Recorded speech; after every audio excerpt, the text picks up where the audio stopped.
Halifax Sports Talk weekend preview. Andrew and Dayton with you, and we're going to get you guys set for not one, but two games this weekend in two different sports. Halifax Mooseheads are in action, and the St. Mary's Huskies are in action. Well, one team, a little bit more, better odds than the other. We'll jump into that, but it sounds like the SMU Huskies have a tough task at hand in the Uteck Bowl. Dayton, how are you?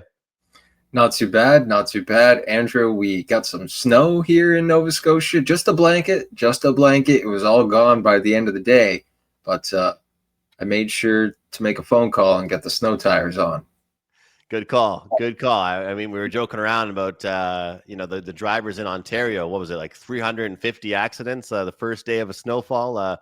Get your winter tires on and make sure you're doing all right with your driving, because that was insane to see. But yeah, it's chilly season right now in Nova Scotia, and it also means it's time to just sit back, relax on the weekends, and watch sports. And that's what we'll do this weekend with the Halifax Mooseheads taking on the Moncton Wildcats, and St. Mary's taking on Montreal in the Uteck Bowl. That will be taking place in Halifax. Same thing for the Moose. So if you're looking for a really good back-to-back and a full sports day in Halifax, you have yourself covered. 1 o'clock local start, 12 o'clock Eastern time will be the Uteck Bowl. And I guess it makes sense if they're trying to play in daylight.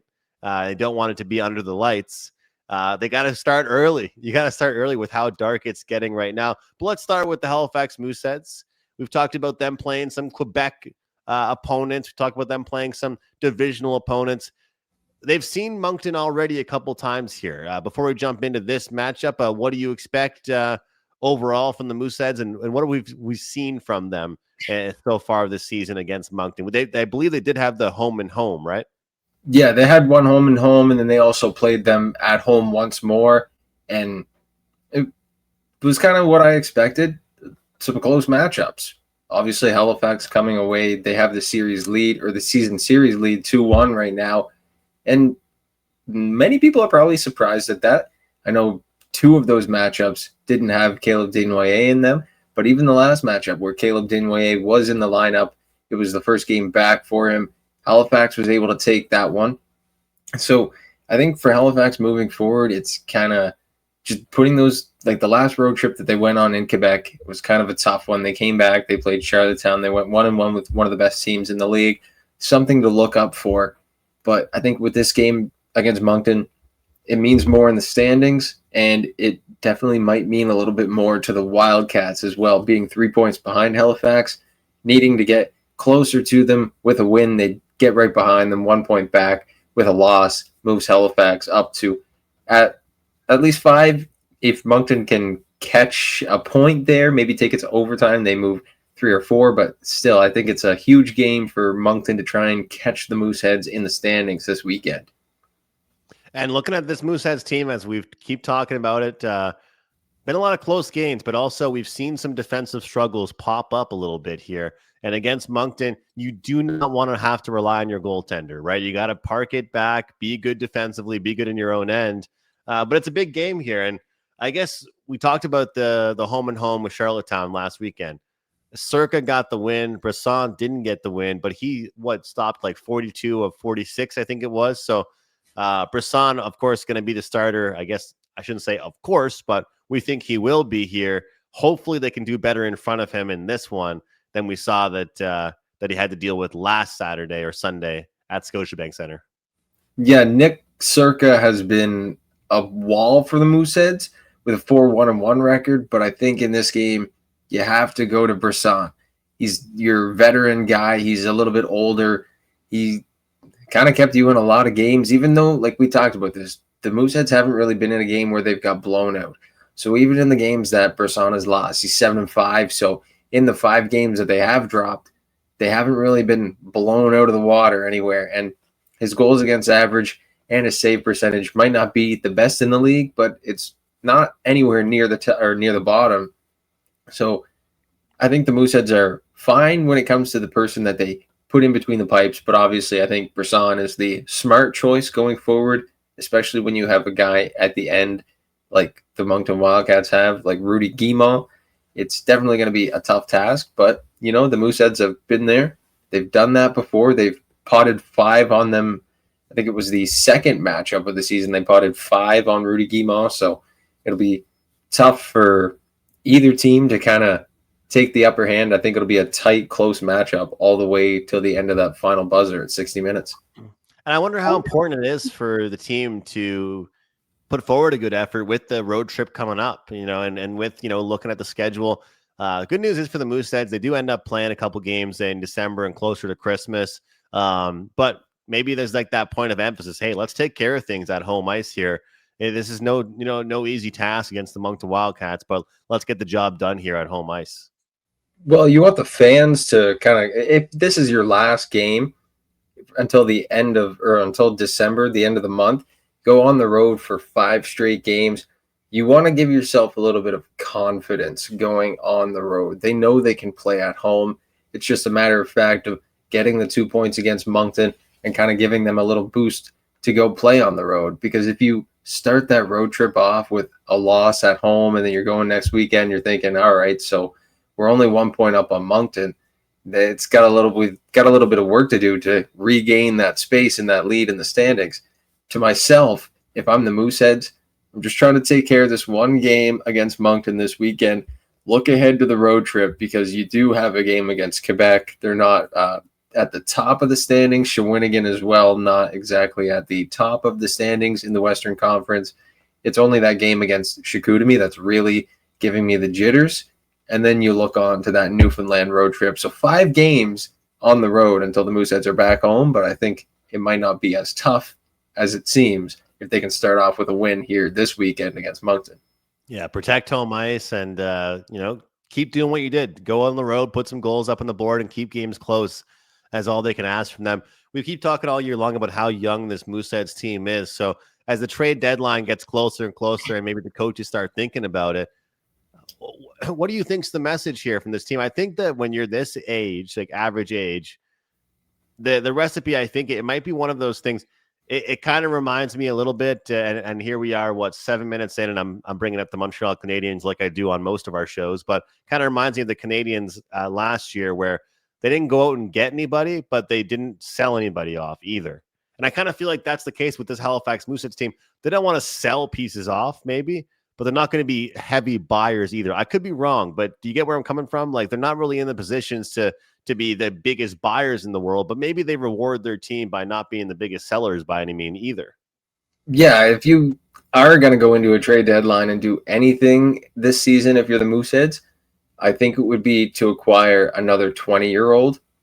And that's not to say you're going to go win the Gilles Courteau trophy with that 20-year-old, but it would be to drop one guy maybe out of the lineup for a few games, have that 20-year-old play here and there, give that team a little bit of momentum and leadership going into the playoffs, and then maybe nothing happens of it and he goes and he moves on. Connor McPherson also moves on. That leaves you 2 20-year-old spots for next year. I don't think they're going to do much, to be honest.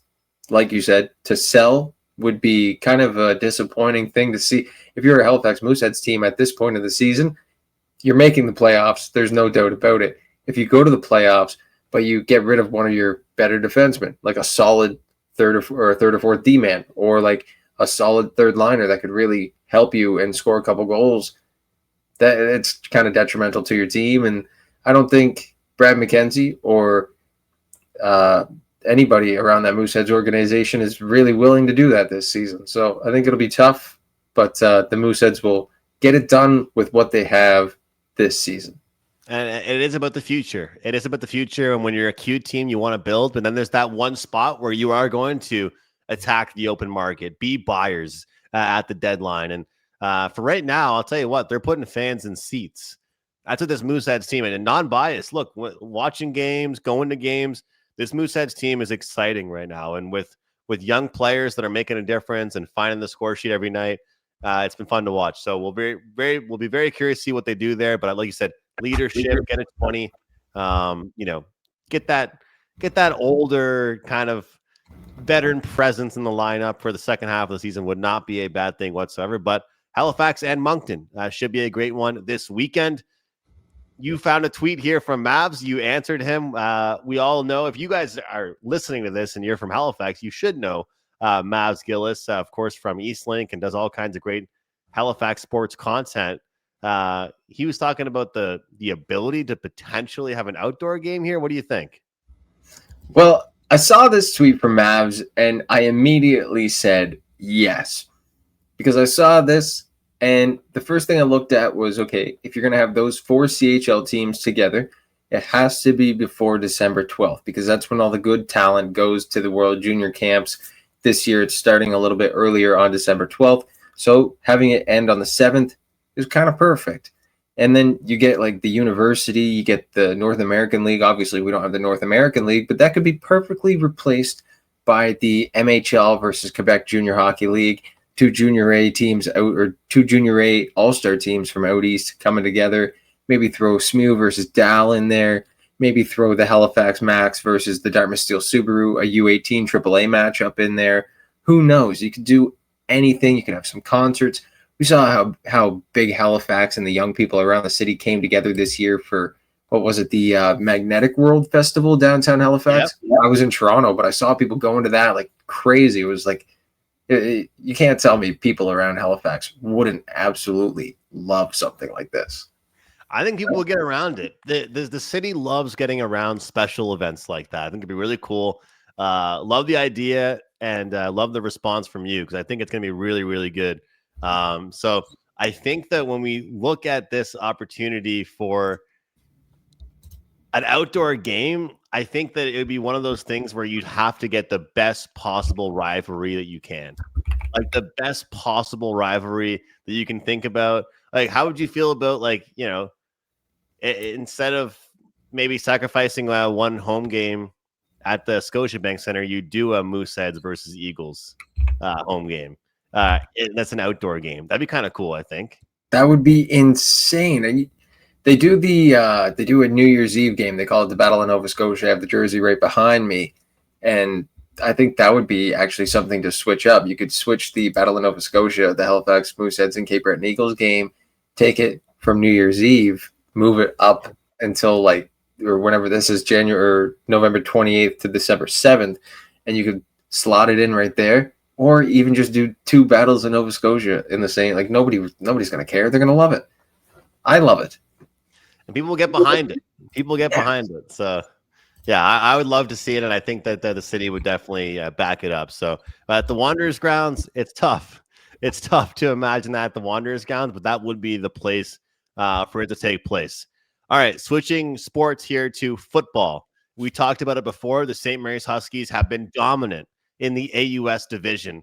They took care of Acadia, and then it wasn't even close. As 7-point favorites, they dominated the St. FX X-Men in the Loney Bowl. Now here comes the Uteck Bowl.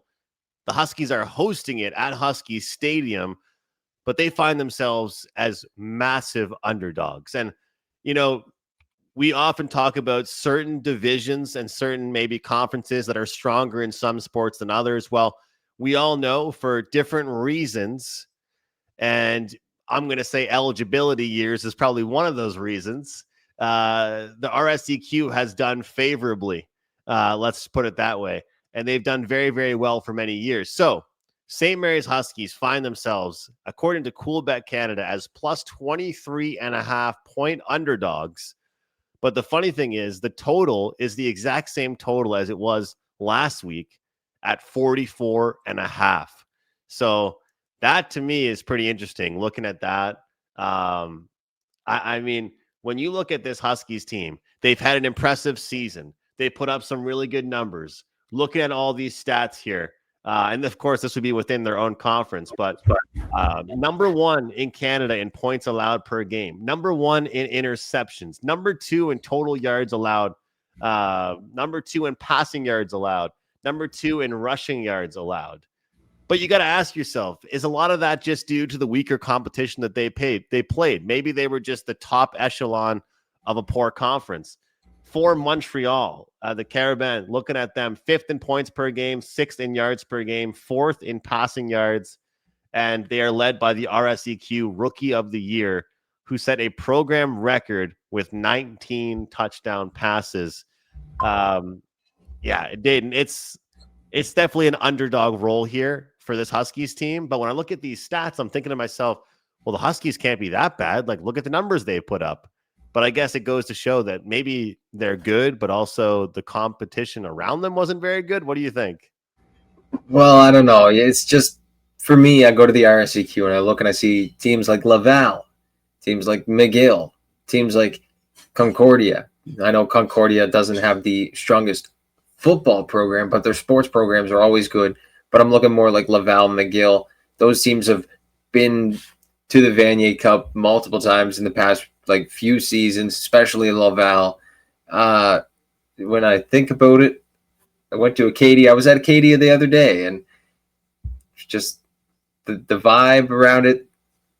There's not much going on around AUS playoffs, and if St. Mary's wasn't in it, I don't think there would have been very much excitement going towards things, and so that to me, St. Mary's just walks right through this conference. When you go to the RSEQ, there's teams going to play for something. They kind of have a little bit more competition going all season. There's just a little bit more in the mix in the RSEQ. Out here in the East Coast, got like St. FX, Bishops. They're all right. They were in the middle of the pack, 5-3, but you get down to a team like Acadia. I don't know how you're going to compete with a top dog like St. Mary's, especially when it comes to playoff time, and make things competitive. Yeah. So you're right, and that's the thing is that, and I wanted to bring this up too. I mean, it's been a struggle overall. I saw a headline here: 17 years of heartbreak for the AUS conference. Huskies gearing up to host the Uteck Bowl, making their first national semifinal appearance since 2010. It goes to show, Dayton, this conference has just not been as good. You know, and the teams that have gone there representing the AUS, whether it be Acadia, whether it be St. FX, it hasn't gone well for them either. No team from the Atlantic University sport has won a national semifinal game in 17 years. Like the fact that, you know, saying that they're an underdog is putting it lightly. You know, head coach of St. Mary's, Steve Summerall, he says, history says no, but for us, it's another opportunity to play football. We're going to play hard and go out there and see what happens. That sounds to me like a coach that pretty much knows they're pretty big underdogs. Hold on. Is that spelled Sumarah? Yes. Oh, I think he actually might be related to my buddy, but that's crazy. No way. Story for another time. But yeah. Yeah, man. So that he sounds like he's embracing the underdog role. That's for sure. But you kind of have to. Yeah. As a coach like that, do you remember the Swiss coach in the World Juniors? And he was like, what did they shoot better, they skate better, they score more, they're stronger. How many first round picks? How many second round? Yeah. It's like that. You got to take all the lightheartedness with it that you can. He's like, and what about us? How many first round? 0. And how many second round? 0. Oh yeah, one other tidbit I had here. Let's see if I can find it here, which is not anything to feel pretty good about. But the last time that you saw an AUS team, we saw the Axemen lose 81-3 in 2017, and the St. FX X-Men lost 63-0 in 2018. So after St. Mary's had a just absolute dream of 2 great games against Acadia and St. FX, they have to go into this one. I mean, look, we're always wondering, okay, what goes into making odds for university sports? What's the data that's backed up? But if Coolbet is laying out Montreal as 23.5-point favorites, and we saw in the AUS finals, SMU were -7. The only thing I can say is if we're going strictly off sports betting here and the odds, were the books off on the Huskies last week? Because according to them, they should have been maybe 2 touchdown favorites, not 1 touchdown favorites. Maybe that says something about St. FX. So here's what I'll say. We liked SMU last week, but I was wrong about the under. I'm going to say the over's the play here. Over 44.5. We know the running game is strong for SMU, but let's face it. If they go down early, they're not going to be able to run the ball. And we know Montreal's going to put up points on the board. It's very peculiar to me to see the exact same total as we had last week for the SMU game. But yet you've got, I mean, maybe they just think that St. Mary's isn't going to score much themselves. But based on those scores that I just read off, how dominant it's been, 63-0, St. FX lost, and 81-3, Acadia lost in this situation. This exact same situation. Give me the over 44.5 for my pick here. Yeah, I think you have to go with the over, especially two teams coming off of big wins in the conference finals, going into the national semis. You're not going to go in trying to protect a lead or protect the scoreboard. You want to get points on the board. That's the only way you're going to win. So I expect some big numbers in this one. Hopefully a good one. But hey, if you guys are in town, you're in Halifax, 1:00 start, Uteck Bowl. Watch the St. Mary's Huskies. Try and pull off the upset. And of course, the Mooseheads game Saturday night, as Dayton mentioned, the last time to watch this Mooseheads team for what? 2 weeks, Dayton? 2-3 weeks? Yeah, until the month of December. Till the month of December, exactly. So some great action this weekend. We're looking forward to it. And before we know it, NLL action will be here. The Halifax Thunderbirds. And, well, they had a new signing they posted about, which we'll talk about the next time we're on our show, which is kind of stirring the pot and getting everybody excited about the new season. So looking forward to things, looking forward to a great weekend. Hope you guys watch these games. Should be both really great and exciting. Thanks for watching, as always, guys. And if you're watching on X or you're watching on YouTube or you're watching our clips, make sure you hit the like button and make sure you subscribe to our channel. We'll see you guys next time. Thanks.